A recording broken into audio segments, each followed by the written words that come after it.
Already এই narrative দাঁড় করানো হচ্ছে, বাচ্চাদের কিচ্ছু বলা যাবে না, কিচ্ছু বলা যাবে না। কে শিখাইছে আপনাকে এটা? পশ্চিমারা শিখাইছে আর অন্ধের মতো নিয়ে নিচ্ছেন। বাচ্চাদেরকে বলবেন, বকা দিবেন, শাসন করবেন, অবশ্যই শরিয়ার সীমানা আছে। ইসলাম একজন মুসলিম হিসাবে আমাদের জন্য শরিয়ার সীমানা দিয়ে দিয়েছে। চাইলেই আমি তাকে প্রহার করব, টর্চার হওয়ার মতো কাজ করবো, সেই ইসলাম সে অধিকার আমাকে দেয় নাই। কিন্তু তাকে অবশ্যই আপনি শাসন করবেন। শাসন যদি না করেন তো সে বিপদগামী হবে। এখানে যারা সিনিয়র আছেন অনেকেই ছোটবেলা বহু মারধর খেয়েছে। আমার জীবনে আমি অনেক মারধর খেয়েছি। গ্রামের ছেলে, দুষ্টুমি যত প্রকার আছে সবগুলোই করতাম, আবার মার খেতাম, আবার দুষ্টামি করতাম। কিন্তু এই শাসনটা যদি না থাকতো তো আমার বিশ্বাস যে আমি আমার ট্র্যাকে আমি টিকতে পারতাম না।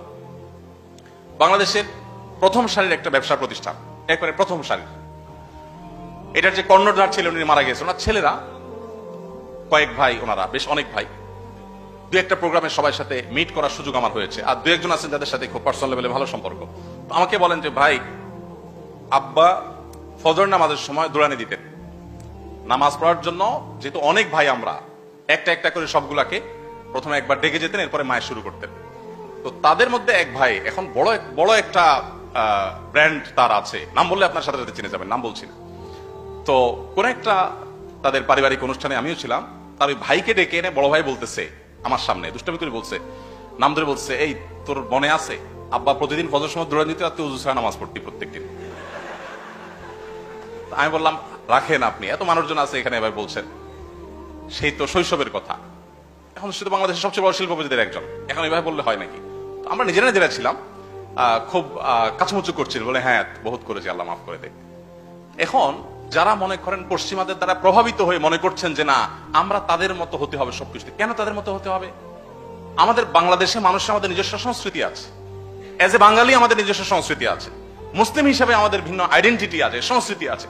কেন আমার ওদের সংস্কৃতি ধার করতে হবে? আমি আবারও বলছি, ওদের অনেক কিছু আছে ভালো। আমাদের ডিসিপ্লিন কেতাবে আছে, বাস্তবে নাই। ওদের ডিসিপ্লিন বাস্তবে আছে, ডেফিনেটলি আপনি সেটা অনুসরণ করেন। কিন্তু আপনি তাদের এই বস্তা পচা সস্তা সংস্কৃতিগুলো কেন অনুসরণ করছেন? ছোট ছোট বাচ্চা, কিশোর, যারা শিশু কিশোর, এদেরকে শাসনের পারে পশ্চিমাদের দৃষ্টিভঙ্গি কোনো কিছু বলা যাবে না, যা খুশি তা করতে দিতে হবে, কোনো কিছু না। আপনারা জানেন পৃথিবীর উন্নত দেশগুলোতে 6, 7, 8 এর বাচ্চারা যদি পুলিশ কল করে আর বলে যে আজ বাসায় আব্বু আমাকে বকা দিয়েছে, মার না, মায়ের তো দূরের কথা, জাস্ট বকা দিয়েছে, পুলিশ কিন্তু বাপকে তুলে নিয়ে যাবে। জানেন তো আপনারা, টোকিওতে এক বাংলাদেশি, প্রবাসী এক বাংলাদেশি আমাকে একটা সেমিনার শেষে এসে হাত ধরে কেঁদে দিলেন প্রায়। খুব অসহায় হয়ে বললেন, ভাই অনেক কষ্টে দেশ থেকে ফ্যামিলি আনছি, অনেক কষ্টে বহু টাকা পয়সা জোগাড় করে এদেরকে এখানে এস্টাবলিশ করছি, ছেলেকে এখানে স্কুলে ভর্তি করাইছি, পড়ালেখা করছে ভালো। তো দেখলাম যে সে নষ্ট হয়ে যাচ্ছে, খুব বাজে জগতে সে চলে যাচ্ছে।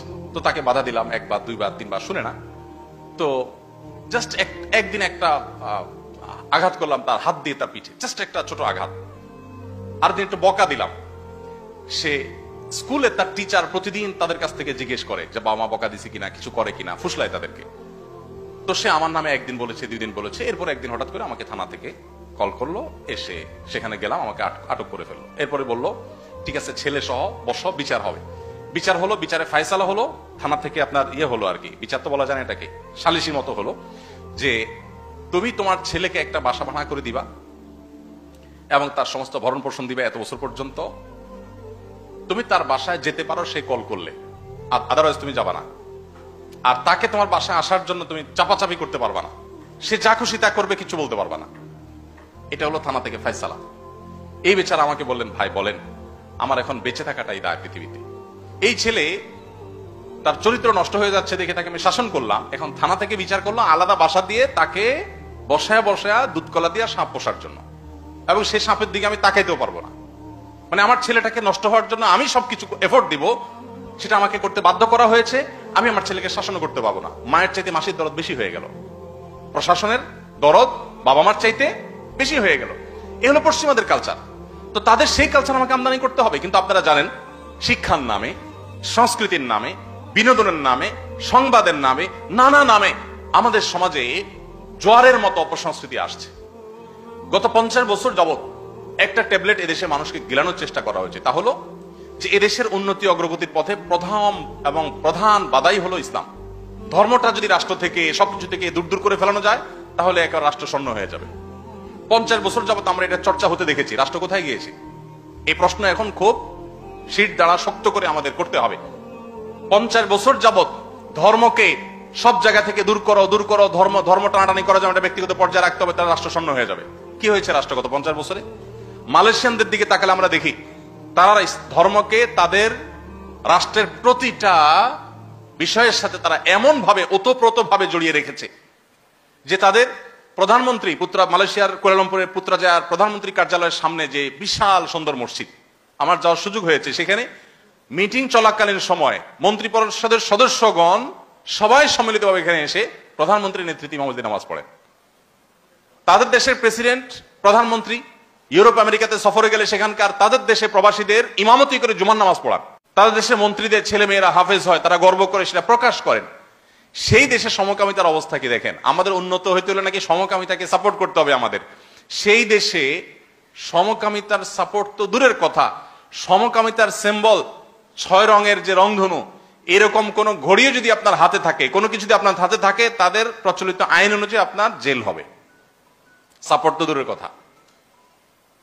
তাদের দেশে মাত্র 60 বা 65% মুসলমান, মাত্র 60 বা 65% মুসলমান হওয়ার পর তাদের সংবিধানে তাদের রাষ্ট্রধর্ম হিসেবে, অফিসিয়াল ধর্ম হিসেবে ইসলাম, পাশাপাশি অন্যান্য ধর্মের ধর্মীয় স্বাধীনতা দেওয়া আছে। মালয়েশিয়ানরা ধর্মকে যদি এতটা আঁকড়ে ধরে তারা উন্নতির এমন পর্যায়ে যেতে পারে যে আমরা তাদের কাছে আমাদেরকে কাজের জন্য, চাকরি ভিসা দেওয়ার জন্য সিরিয়াল ধরে বসে থাকতে আমাদের মিনিস্টাররা, তাহলে সেক্ষেত্রে আমাদের দেশে ধর্ম কেন সব জায়গা থেকে দূর দূর করে আমাদেরকে উন্নত হইতে হবে? এই প্রশ্নের উত্তর আপনাকে আমাকে খুঁজতে হবে।